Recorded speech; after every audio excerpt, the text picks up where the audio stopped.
7h40, presque 6 sur les ondes de CKIA. Toujours un immense plaisir quand c'est le moment de la chronique Histoire d'autobus. Et ce matin, on a le plaisir de recevoir Pauline Dionne en studio. Bonjour Madame Dionne, comment allez-vous? Très bien, merci. Et vous? Ça va super bien. Je suis content qu'on puisse se parler ce matin. C'est Geneviève Marié, évidemment, qui, a chapeauté un peu Histoire d'autobus et puis me disait que vous et Madame Marié, vous vous connaissez depuis quelques années quand même. Hein? Oui, on dira pas combien. Oui. Vous vous êtes connus alors que vous étiez l'ami de De sa sœur. L'ami de sa sœur. L'ami d'école. OK, d'école quand même. Oui. Puis là, vous vous êtes recroisés à quelques reprises, dont une fois récemment dans l'autobus. Dans l'autobus, c'est ça. Elle m'a parlé des histoires d'autobus dans l'autobus. Puis j'ai trouvé ça vraiment intéressant. Oui. Puis j'ai accepté. Ben, c'est un plaisir de vous avoir ici. Vous, l'autobus, est-ce que c'est quelque chose que vous avez pris souvent, tout le temps? Vie. Toute votre vie? Ah, oui, ouais? J'ai jamais eu d'auto. Ah, oui? Ouais. Avez-vous toujours été à Québec? Je suis née à Québec, mais j'ai habité à différents endroits tout au long de ma vie. Mais je suis revenue à Québec, ça fait longtemps. Et il y a toujours eu un autobus pour vous amener d'un point A à un pieds point B. aussi. Oui, sûrement, effectivement. Eh bien là, c'est un plaisir ce matin de vous laisser nous lire cette petite histoire, ce texte donc sur les autobus. Sans plus tarder, on laisse la place à Mme Pauline Dionne pour Histoire d'autobus. Histoire d'autobus.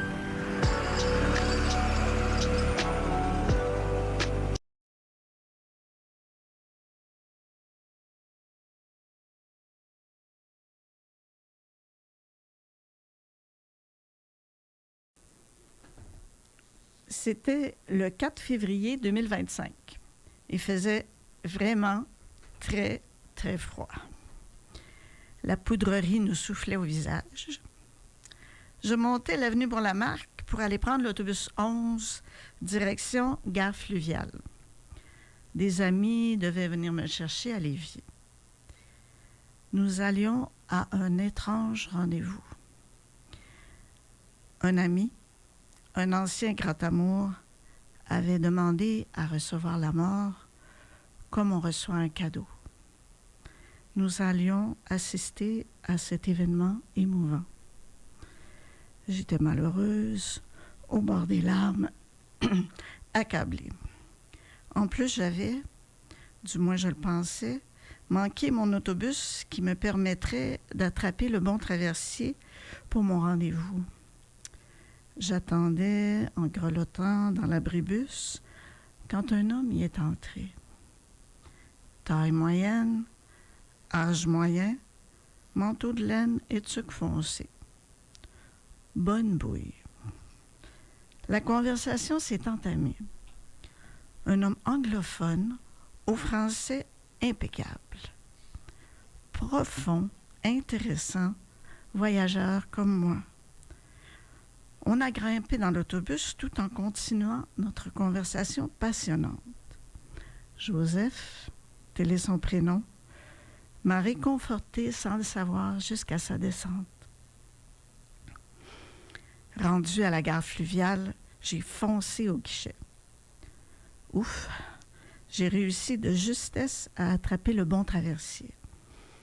Malgré le froid, je suis restée sur le pont.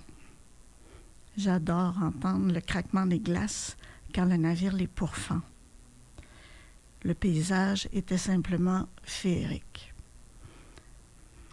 Un des marins s'est approché et nous avons tout simplement échangé sur son amour du fleuve, de la beauté de cette journée, de la lumière qui jouait sur les glaces.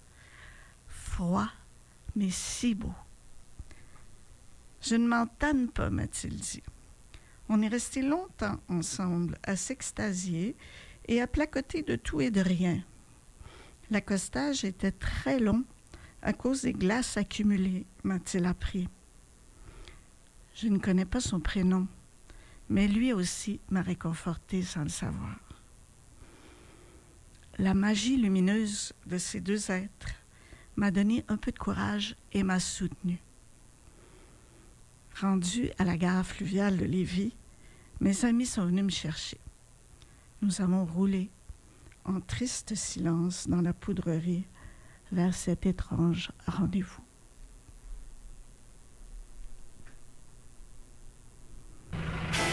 Histoire d'autobus.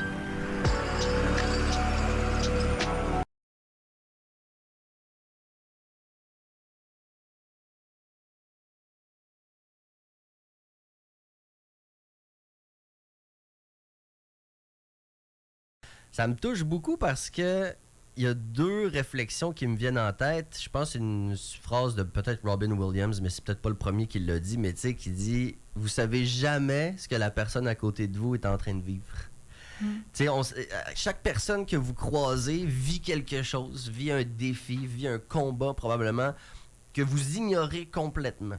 Donc, faites attention à comment vous parlez aux gens également. Et surtout, on ne sait jamais à quel point un sourire, un compliment, aborder quelqu'un, ça peut changer sa journée de manière importante. Puis là, vous l'avez vécu pas à peu près cette fois-là. Puis je suis sûr qu'avec les années où vous avez pris l'autobus, des petits événements comme ça vous est arrivé plus qu'une fois, là. Ah, peut-être, oui. Ça ne me revient pas à l'esprit, mais... Juste des sourires, tu Oui. sais, c'est ça, exactement.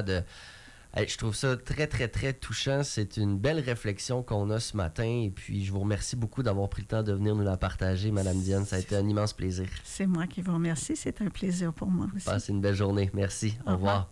7h52 maintenant sur les ondes de CKIA 88.3, la radio urbaine de Québec. Merci beaucoup d'être à l'écoute. On va y aller en musique avec Ambo Flébit et leur excellente chanson « Oiseau ». Merci d'être là.